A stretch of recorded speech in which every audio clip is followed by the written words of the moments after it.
milestone. They talk about. All right, driving in LA. I'm on the 5 freeway right now, and got some time to talk. Let's talk about Los Angeles real estate. I'm a real estate agent here in LA, and what's going on with this market basically is there's a lot of uncertainty out there, a lot of buyers on the sideline, and they're just lacking the confidence. I think a lot of this has to do with the new administration's policies. We're basically dealing with tariffs on, tariffs off, 140% tariffs for Chinese goods, now down to 40%. I mean, I can't keep track of it. On top of that, the stock market went down considerably this year. At one point, it was almost 20% down. And most people's savings accounts were tied to some type of money market account, whether it was your 401k or whether it was your crypto or your stocks. So a lot of your down payment came from that. When it is knocked down that much, it takes out even more buyers. On top of that, interest rates are still stupidly high. We're basically around 6.7 to 6.9, depending on what lender you speak to. So that has so many buyers on the sidelines, as is when you have economic uncertainty, when you have the GDP down one quarter.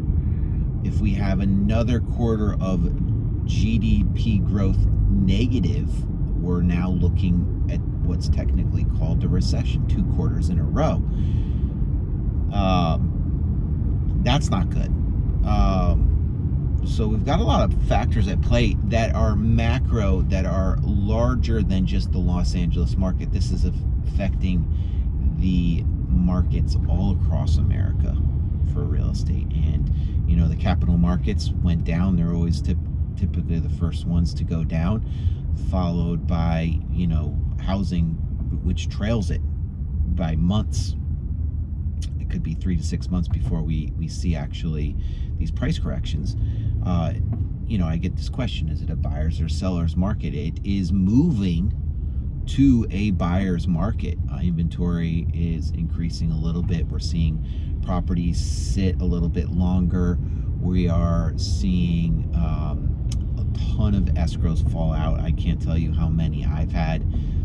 Buyers change their mind, sellers thinking the property is worth more than it actually is. There's kind of a divide right now, right? So the divide is sellers want these aspirational prices. Buyers can't afford it. They may love the house, but the interest rates are so damn high that they can't afford the home, so they're having to bid a little bit lower, So all these things are affecting how houses are getting bid on. Now, Los Angeles is like America. We are a very diverse market.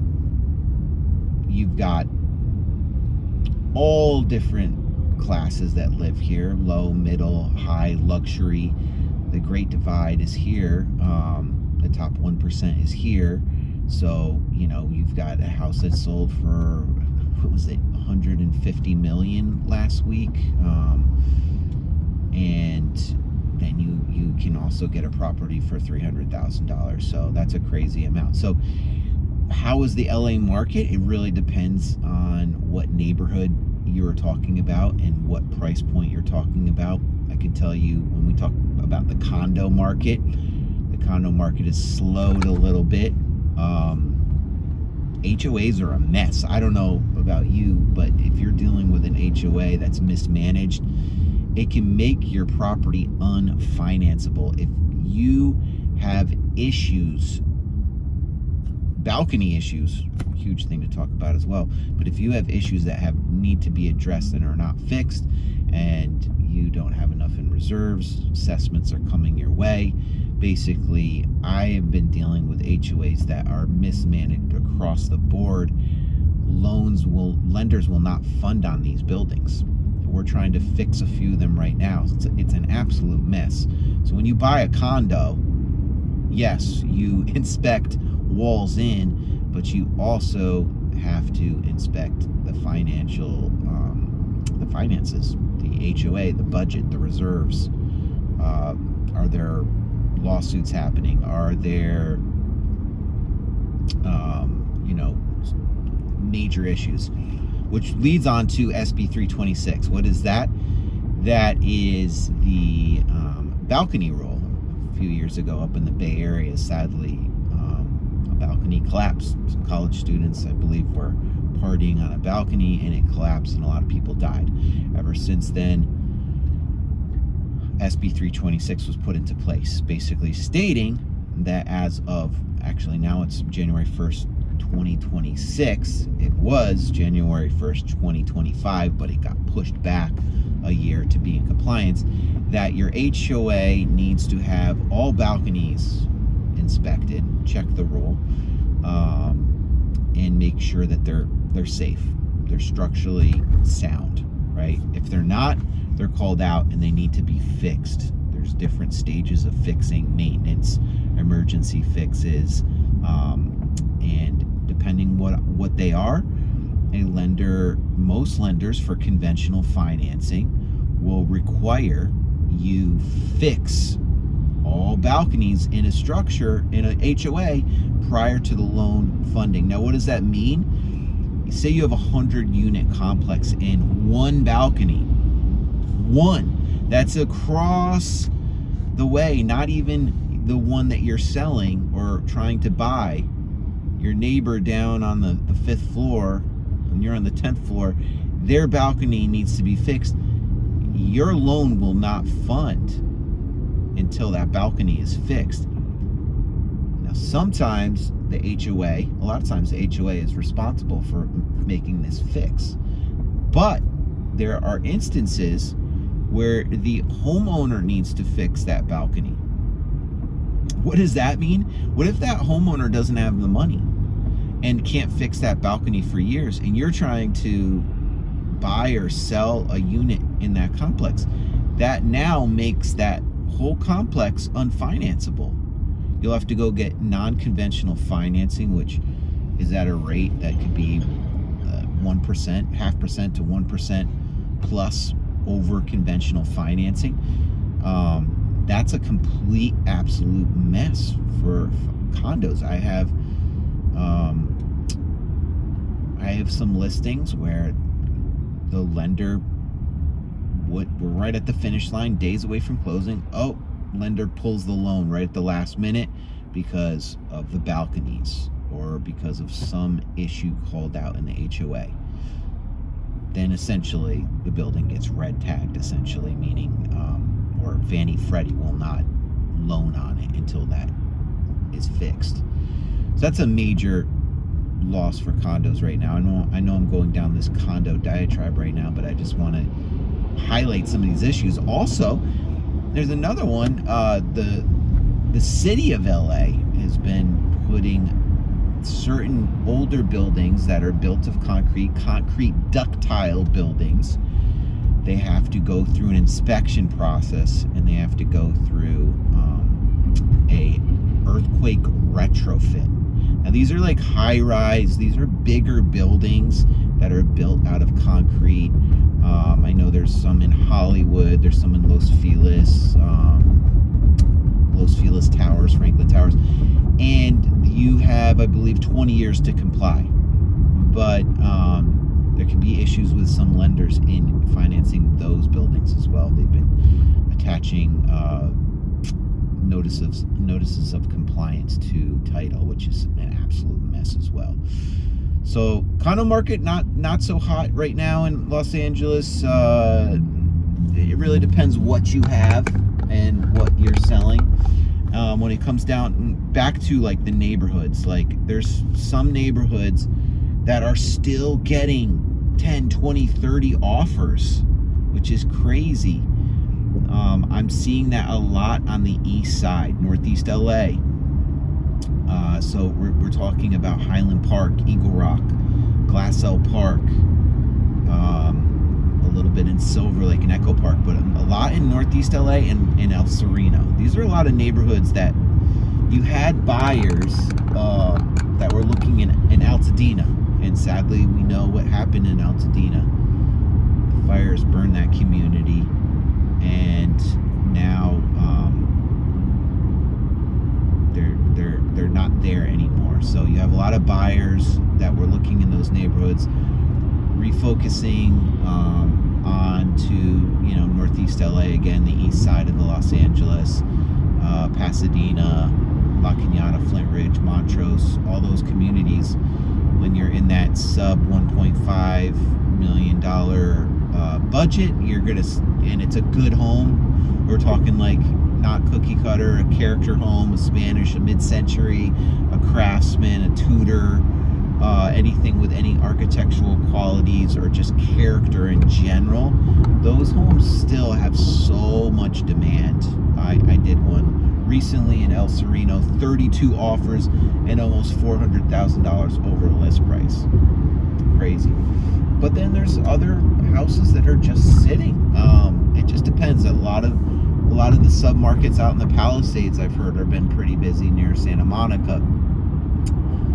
We also now have a ton of land that's hitting the market in the Palisades and Altadena, and we're just slowly seeing how that is unfolding with post-fires, permitting processes, expediting that, and I heard the city's trying to get some AI involved with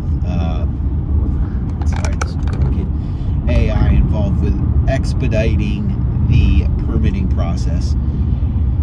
So, as a whole, I know I'm just driving here and train of thought here, so I know I'm rambling, but I do real estate every day here. I've been doing it for over 10 years, and right now, my take, this spring season has been muted, right?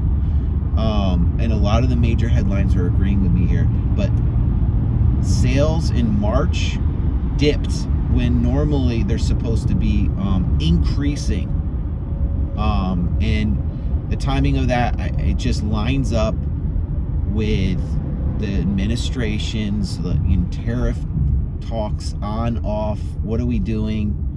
Depends what the president says that month. I'm not trying to get political, but you're just creating uncertainty. Americans right now are a little bit, they're unconfident, they're uncertain of which way things are going. We've seen a slight rebound in the stock market since there's been some tariff pullback and renegotiations, but there's a lot more at play than just tariffs. There's also the market, there's inflation, there's Hollywood and unemployment. There's way less productions happening since Hollywood's going through a big change right now. So right now it remains to be seen. I think appreciation in Los Angeles will probably remain pretty flat this year. I feel like interest rates are not really going to move much this year. Maybe a little bit this fall. We might get a quarter, half basis point cut. All depends on, we need to see where GDP is for second quarter. Are we going to see a shrinking economy? Then we're technically in a recession. We also don't want interest rates to go up. I heard China owns more mortgage-backed securities than any other holder. If they start selling those, we could see inflation. We could see interest rates shoot up. Too much at play right now. I don't blame buyers, but that's why in these times when buyers are hesitating, there are opportunities in the market to potentially get something that would normally be getting lots of offers. Just because I'll tell you what, I was talking to an economist yesterday, and I asked them, when are we going to get these interest rates back to the fives? And I agree with them. I think we're hopefully next year we'll get into the fives. When that happens, it's a break point for buyers. All these buyers, they've been holding out since 2022, since that Ukrainian war kicked off, and interest rates went sky high. We didn't think they would stay that high for this long, but now 3 years into this, 4 years, when are we going to turn this thing around? I think once administration figures out where we are with these tariffs, we see which way the economy is going, and we get a hold of this inflation, then hopefully we can turn this into lower interest rates, which would then juice the economy a little bit more and juice home buying, get buyers back out there. But until then, there's some opportunities out there for buyers. And if you're a seller, just make sure you market properly and prepare properly. Get your house looking tight and get some incredible photos. Shoot on the right day. Market it, price it properly. Focus on the things that you can control, and I think you'll still do fine. Don't overprice. And that's it. Driving through LA. This is my first video. Hope you enjoyed it. Just my ideas, my thoughts for the day from being a real estate agent. Hope you enjoy. Bye.